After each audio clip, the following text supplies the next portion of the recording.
This video is about application of integral calculus. We'll start with area under the curve. So we know that the definite integral f of x dx is in fact the area under a curve f of x between the points a and b.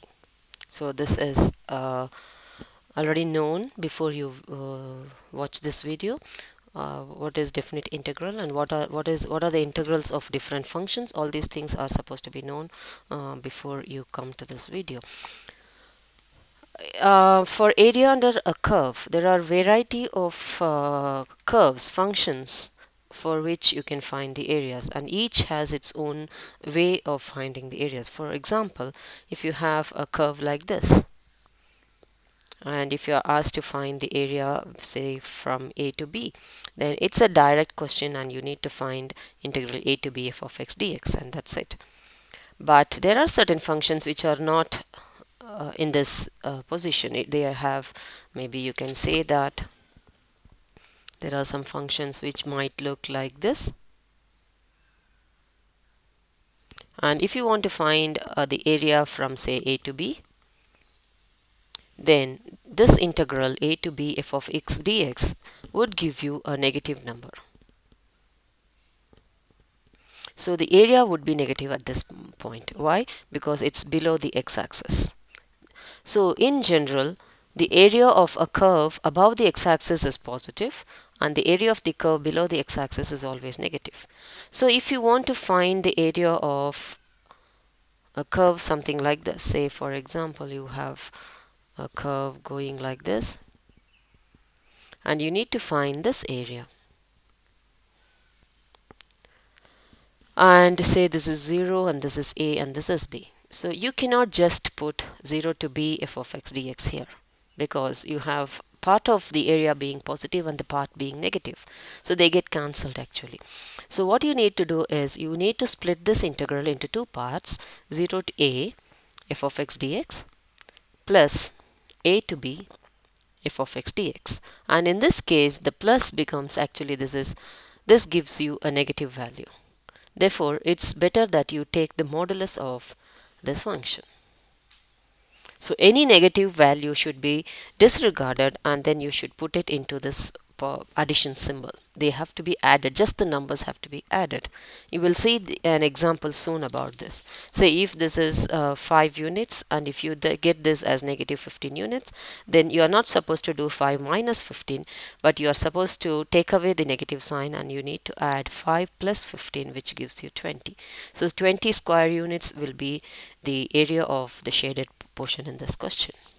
So in general, if you have a function which is below the x-axis, it's better to take the area as modulus of the integral, that is a to b, if this is a and this is b, a to b f of x dx, and take the modulus of this as the area.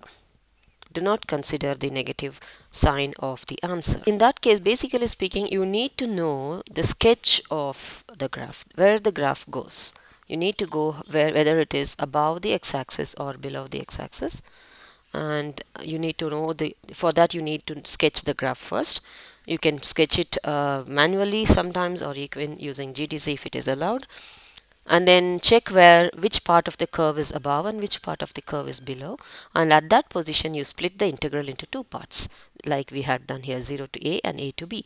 So you split the integral according to the curve where it cuts the x-axis. So the part of the curve above the x-axis will be positive, the part of the curve below the x-axis will be negative, and take away the negative sign out of the number and then add the absolute values of both the areas. So this is the basic method of finding the area under the curve with the x-axis. So that's also very important. Area, this will be a typical question. Find the area under a curve bounded by, or under a curve with the x-axis, or bounded by the x-axis,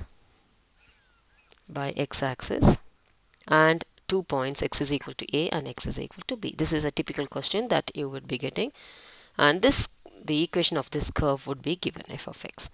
So in that case, you should say see where A and B are and where it cuts the x-axis. Say if your curve goes like this, and this is A and this is B, then you need to know that there is a part of the curve which cuts the x-axis, say C, and then you cannot just put it as A to B f of x dx. Again, I'm insisting you need to know where it cuts, so it is A to C first and then C to B. And if the C to B is negative, get rid of the negative sign and just add these two parts. Okay, that is the very basic idea about finding the area under a curve with the x-axis. Let's take a typical example. Say we are doing f of x is equal to sine x. So if you want to find, this is a single curve, and if you want to find the area bounded by this function between 0 and 2 pi, and you know that at pi it crosses the x-axis, so you need to do it as 0 to 2 pi is what we want, but you cannot simply do it, because if you do this, you just check what you get. It will be minus cos x and the limit will be 0 to 2 pi. So when you substitute this, minus cos 2 pi minus cos 0, which would be minus of cos 2 pi is 1 and cos 0 is 1, so you are actually getting a 0 as an answer if you use 0 to 2 pi continuously. Why you are getting a 0 is the area of this region and the area here are equal, so you are actually subtracting them, because this is negative, this is equal to negative a1. So what you are supposed to do is either you can do it like twice 0 to pi f of x dx, that which is sin x dx, or you can write it as 0 to pi sin x dx plus pi to 2 pi sin x dx. And if you are getting a negative sign, you can disregard it or use the modulus symbol. Use modulus of this part. Everywhere if you use modulus, it's always safe. Okay, so what you are getting now is sin x, which is minus cos x here as well as here, but the limit changes. This is a plus, so there is no minus here. You can take it as plus. This is pi to 2 pi. Keep it as it is, but you in the final answer, from the final answer, you can change it to negative to positive. So this becomes minus of cos pi minus cos 0 of the modulus sign, minus for this it is cos 2 pi minus cos pi, and you can make a modulus of this and you can add it. This is more safe. If it is it might take much more time, but it is much more safer than doing it directly. So this is actually cos pi is negative 1, so which is minus of negative 1 minus 1 plus, this is again there is a modulus bit inside this, and minus of cos 2 pi is 1, cos pi is minus 1, so this is here and there is a modulus sign here. So if you take them, this is 2 and this is modulus of minus 2 is 2, therefore the answer is 4 square units. So this is the way it has to be done. You can check it by doing twice 0 to pi as well, because it is same. But in this case they are same, but in some other cases these two integrals may not be same. So you need to split them and find the individual values, find the absolute value of each area without the negative sign, and then add them both. That's the method for finding the area under the curve when part of the curve is above and part of the curve is below the x-axis. So if you have a question like this, find the area under the curve f of x is equal to minus x squared plus 3x with the x-axis. You can see that there are no points given here. X is equal to a or x is equal to b. So in this case, what should you take as a and b? What you need to do is, it's understood that it is the curve. You can see that it passes through 0. So the curve looks like this. When these two are not mentioned, then you are supposed to know that this is between the points where the curve crosses the x-axis. So you need to find the x-intercepts of the curve first, and if they are a and b, then you should start using the integral for a to b f of x dx to find the area of the curve area under the curve with the x-axis. So which means here it is 0 and 3. So the area which we want to find is this one. So obviously it is 0 to 3. So the point here is, if the endpoints are not given, it's understood that they are the points where the curve crosses the x-axis. So you need to find the x-intercepts first before going into the integration. Now we are going to find area between two curves. You can have two curves like this. Again, there are so many possibilities of having two curves in different positions. So basically speaking, this is the area you are talking about. Area between two curves simply means the area between the two curves, where between the points where they meet. So it's between this point A and this point B. If you take this as A and this as B, so this is the area that we want to find. So what do we do is, if this is f of x and if this is g of x, basically speaking, this is actually a to b f of x minus g of x dx. So for this, you should have noticed that this f of x should be always greater than or equal to g of x. It should be above g of x. In this case, it's f of x minus g of x dx. Again, you need to know the curve, and you need to sketch the curves in order to be more careful about what the limits you are taking and how it is. Again, there are possibilities where one of the curve could be below the x-axis and half of the curve could be above, or there are so many other possibilities. So you need to be careful in each case. Let's take an example of y equals x square plus x minus 2, and another one y equals x plus 2, or f of x equals, you can name them differently, and g of x x plus 7. So this is a quadratic and this is a linear function. So when you draw the curve, it should look like this. This is the quadratic and the line should look like this. Okay, so the points where they intersect, if just you are asked to find the area between the curves, these two, then you are supposed to find the point of intersection of these two, which should be minus 3 to plus 3. You can equate the two curves. You know how to find the point of intersection. So which is 2x is equal to 9 and x is equal to 9 over 2. Sorry, x square is equal to 9 and x is equal to plus or minus 3. So which is minus 3 to 3. So you are finding this area. If the question is simply find the area between the curves, and you need to find the area which is minus 3 to 3, this is f of x, because this is bigger, this is g of x and this is f of x. So you need to put it as g of x minus f of x here, because g of x is greater than f of x in this case. And then you can make the equation for the subtraction of the two integrate into two functions, which is x plus 7 minus x square plus x minus 2, and which would give you minus 3 to 3, 9 minus x square dx.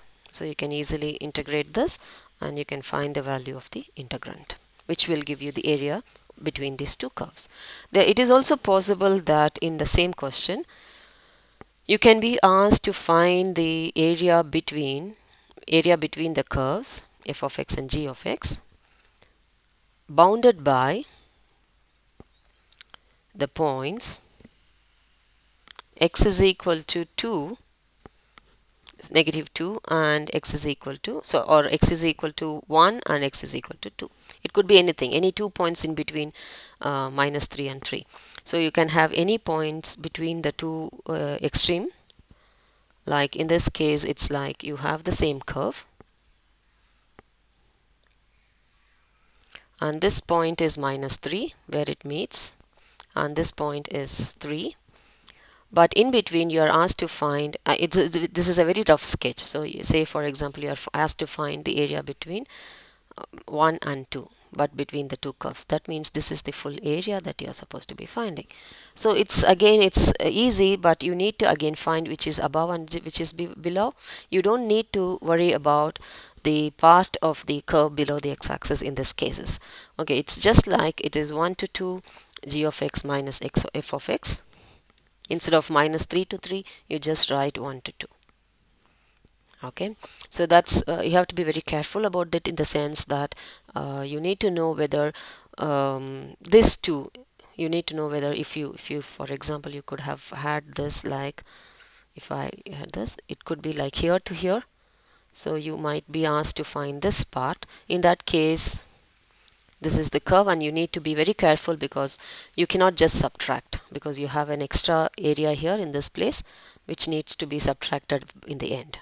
So this part, this way you need to be very careful where the limits are. If they are completely inside the curve, then it's okay. If the endpoints are away from one of the curves, then you have to be careful and you need to subtract this particular area.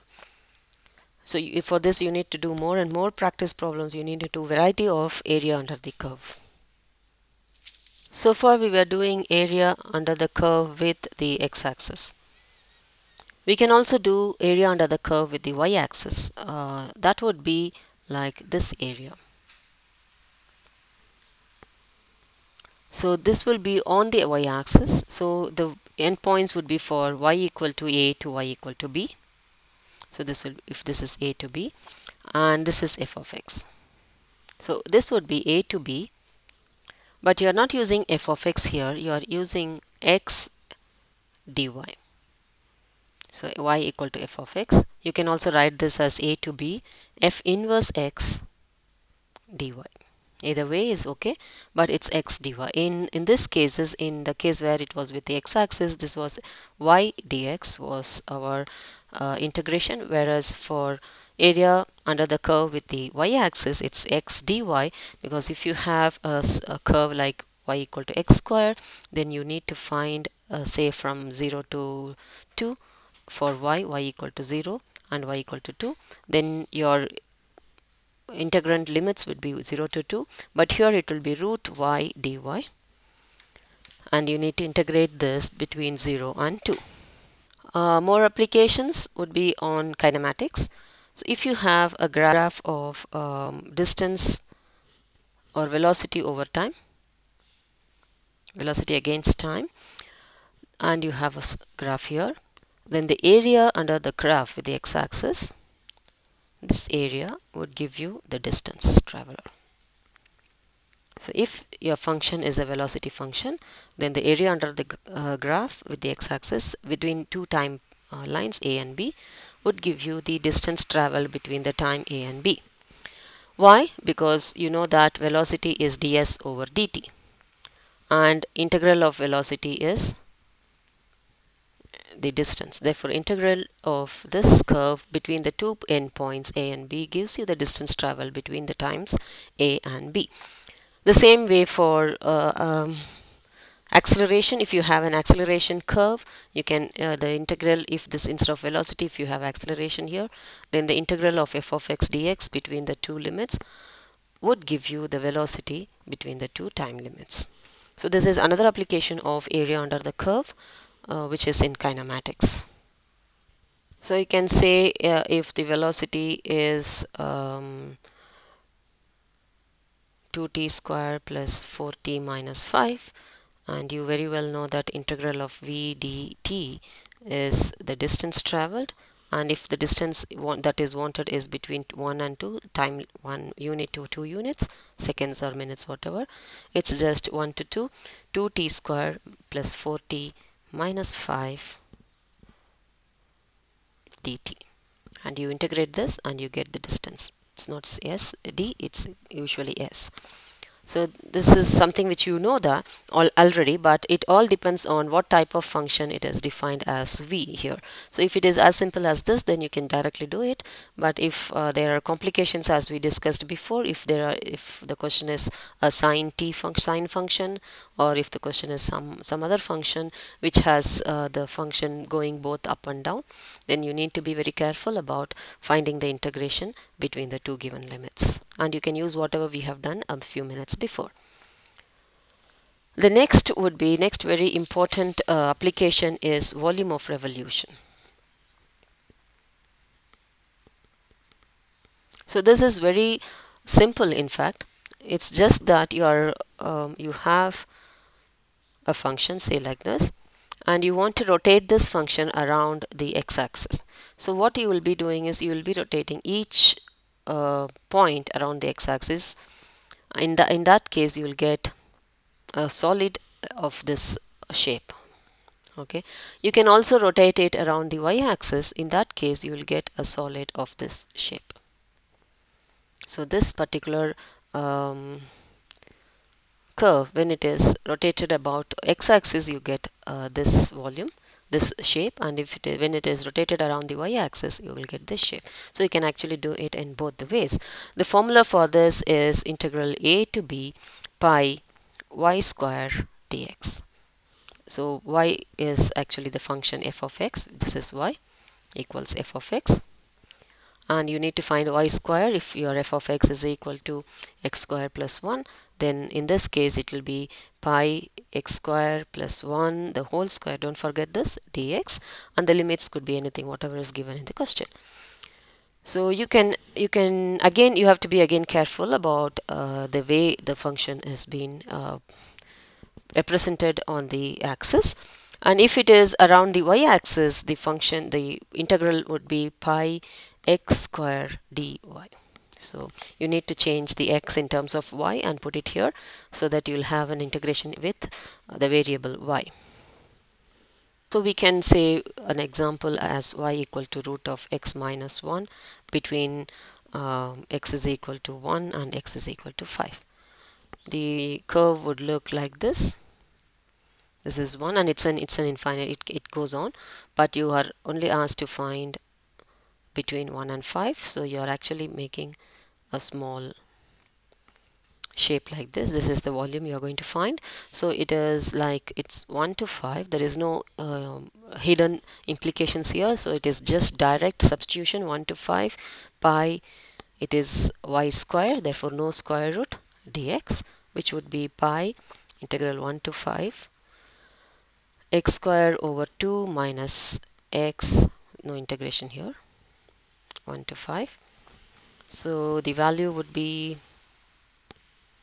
you can keep the pi as it is. You don't have to simplify this unless the question asks for that.